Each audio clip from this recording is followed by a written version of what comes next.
कर्मों को लेकर हमारे मन में ये बात उठती रहती है कि कौन से कर्म अच्छे हैं और कौन से बुरे।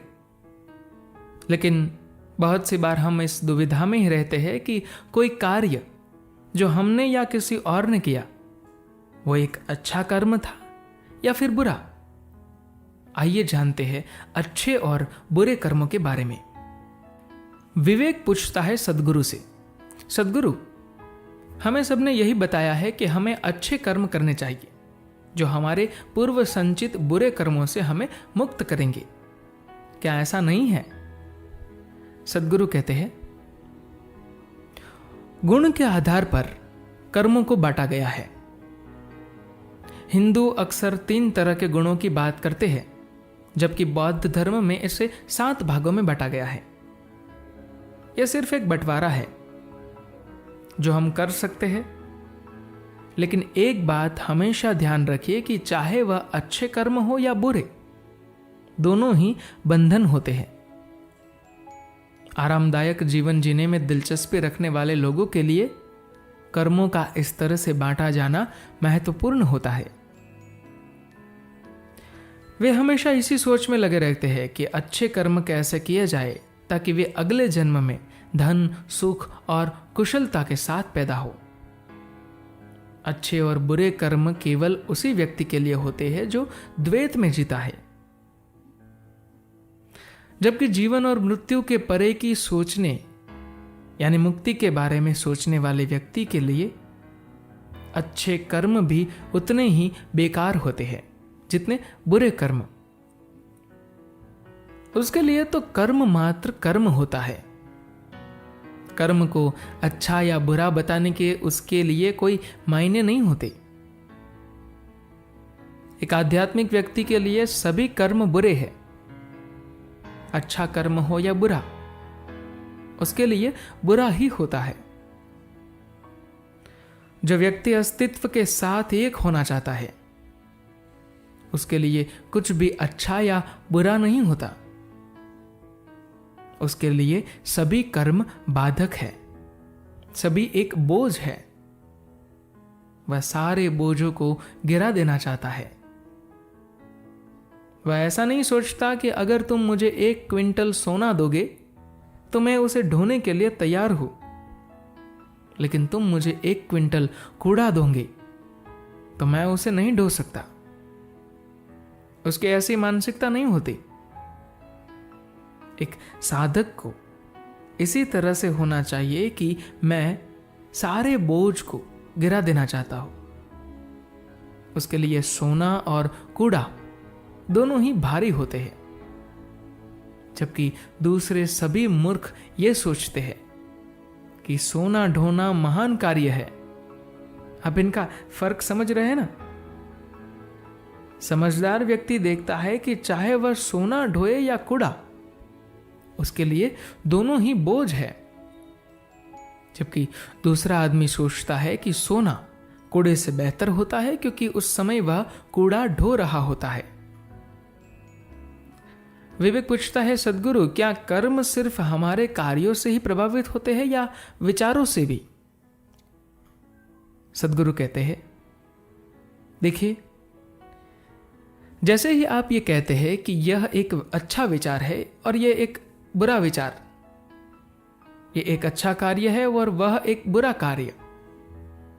अगर कोई आदमी बुरा कार्य कर रहा है तो वह बुरा आदमी माना जाता है कि नहीं? अच्छा और बुरा मुख्यतः उन लोगों का आविष्कार था जो स्वर्ग जाने का टिकट बेच रहे थे। पूर्व विधान ओल्ड टेस्टमेंट को मानने वाला एक ईसाई उपदेशक निर्णायक दिन यानी जजमेंट डे, जिस दिन ईश्वर सबका फैसला करता है, की घटनाओं का वर्णन कर रहा था। बीच बीच में जरूरत पड़ने पर वह बाइबल से सबूत पेश करता था। ओ मेरे मित्रों, जरा उन पापियों के कष्ट की कल्पना करो जब वे अपने आप को घनघोर अंधकार में तड़पते हुए पाते हैं। ईश्वर की उपस्थिति से हटाकर उन्हें हमेशा के लिए जलने वाले अग्निकुंड में डाल दिया जाता है। मेरे मित्रों, ऐसे समय में वे रो रहे होते हैं, कराह रहे होते हैं और अपने दांत पीस रहे होते हैं। उसी समय सभा से एक बुजुर्ग आदमी उठा और उसने बीच में ही यह सवाल कर दिया, लेकिन महोदय, उन हताश पापियों में से किसी के पास अगर दांत न हो तब क्या होता है? उपदेशक ने जोरदार शब्दों में जवाब दिया, मेरे मित्रों, ईश्वर को इन सारी चीजों से धोखा नहीं दिया जा सकता। आप बिल्कुल निश्चिंत रहिए, उस समय दांत लगा दिए जाएंगे। ऐसे ही लोगों ने अच्छे और बुरे को ढूंढ निकाला है। हर एक कार्य का एक परिणाम होता है। जब मैं कार्य कहता हूं तो ये केवल शरीर का ही नहीं होता, इसका संबंध केवल शरीर से ही नहीं होता। कार्य, विचार, भावना या ऊर्जा का भी हो सकता है। जो कार्य आपके जीवन में नकारात्मक या अशुभ परिणाम लाता है, उसे अक्सर आप बुरा कार्य कहते हैं।